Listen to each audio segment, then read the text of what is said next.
네, 그동안 국민적 관심이 높았던 개식용 종식법이 국회 농해수위 법안 소위를 통과했습니다. 관련 산업 종사자의 업종 전환을 국가가 지원하는 내용까지 담은 민주당의 당론 법안이었습니다. 국민의힘은 영부인 관심 사항이라고 하면서 중요 법안이라고 해놓고 정작 처리에는 불참했습니다. 윤석열 정부의 말 따로 행동 따로 기조를 이제는 당이 따라하는 것 아닌지 의문스럽습니다. 더불어민주당은 법안에 대한 사회적 공감대를 이루며 본회의 통과까지 빠르게 진행하도록 하겠습니다. 정부 여당이 중대재해처벌법 유예 여론몰이에만 몰두하고 있습니다. 논의 시작 조건으로 제가 세 가지를 분명히 말씀드렸습니다. 아무 준비도 제대로 하지 않은 정부의 공식 사과, 두 번째, 법 시행을 위한 구체적인 계획과 재정 지원 방안, 세 번째는 2년 뒤에는 반드시 시행한다는 정부와 관련 경제단체의 약속입니다. 그리고 이와 함께 중소기업 협상력 강화를 위한 중소기업 협동조합법 개정안 동시 처리를 분명하게 조건으로 얘기했습니다. 근데 정부 여당은 어느 것 하나 실천하지 않습니다. 시간이 많지 않습니다.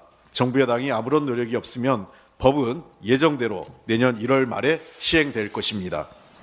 현장이 준비할 시간이 필요합니다. 그렇기 때문에 연말 내에는 저는 가부간의 결론을 내려고 합니다. 모든 것은 정부 여당에 달려 있습니다. 정부 여당이 성의껏 준비해오고 관련 내용에 대해서 협의해 주시기 바랍니다. 12월 말이 지나면 더 이상 협상할 생각이 없습니다. 더불어민주당의 노력으로 민간 어린이집 2만여 곳이 12월부터 도시가스 요금 할인 혜택을 받게 됐습니다. 민주당의 지속적인 요구를 정부가 받아들인 것입니다. 이를 통해 그동안 전기요금은 감면받았지만 부담이 더 큰 도시가스 요금 지원을 받지 못했던 불균형이 해소되고 우리 아이들이 보다 따뜻한 환경에서 양육될 수 있을 것으로 기대됩니다. 우리 당 산업위원들과 특히 김한정 간사님이 많은 애를 쓰셨습니다. 예산에 대해서도 한 말씀 드리겠습니다. 예산이 법정 기한을 넘기고 벌써 2주 가까운 시간이 흐르고 있습니다. 그런데 정부 여당은 여전히 성의 있는 태도를 보이지 않고 있습니다.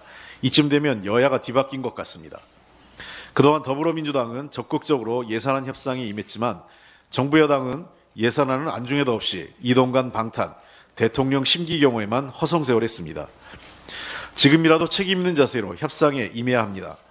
야당이 예산안 처리를 위해 더 많은 노력을 하고 정부 여당은 손을 놓고 있는 상황은 제가 국회의원 하면서 정말 황당한 상황입니다. 국정 운영의 책임이 정부 여당이 있음을 잊고 있는 것 아닌가 싶을 정도입니다. 지금은 더불어민주당 집권 7년 차가 아니라 윤석열 정부 출범 2년 차임을 잊지 마시기 바랍니다. 성의 있는 자세를 보일 것을 거듭 촉구합니다. 가계대출이 역대 최고치를 경신했습니다. 8개월 연속 증가해 총액이 1,092조 원에 달합니다.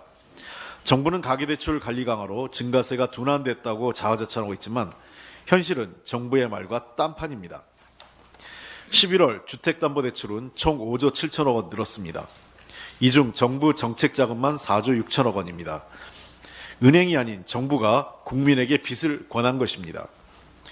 윤석열 정부의 대출 규제 완화로 줄어들었던 가계대출이 다시 폭증했는데 대통령 비서실장은 이전 정부 탓이냐 가계부채 위기 시 외환위기 몇십 배 이기라면서 호들갑을 떨었습니다.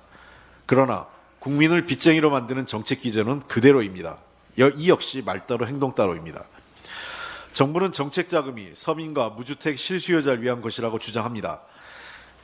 서민에게 빚으로 주거를 해결하는 것도 무책임하지만 이러한 정책 자금이 고소득자의 아파트 구입을 위한 특혜 수단으로 변질된 것은 정부 주장이 얼마나 허황된 것인지를 잘 보여주는 것입니다.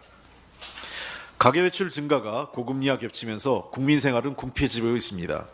올 3분기 가계 월평균 이자 비용은 전년 같은 기간보다 20.4% 증가했는데 이자 비용이 의류, 신발 지출보다 많은 것으로 나타났습니다. 동일한 통계가 작성된 후 처음 있는 일입니다.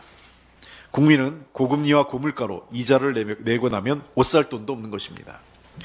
서민 경제 상황을 보여주는 지표인 보험계약 해지 환급금 규모는 올 9월 말 기준으로 35조 6,682억 원입니다. 작년과 비교해 5조 넘게 늘어난 것입니다. 이 중 보험료를 내지 못해 강제로 해약당한 금액도 1조 2천억 원이 넘습니다.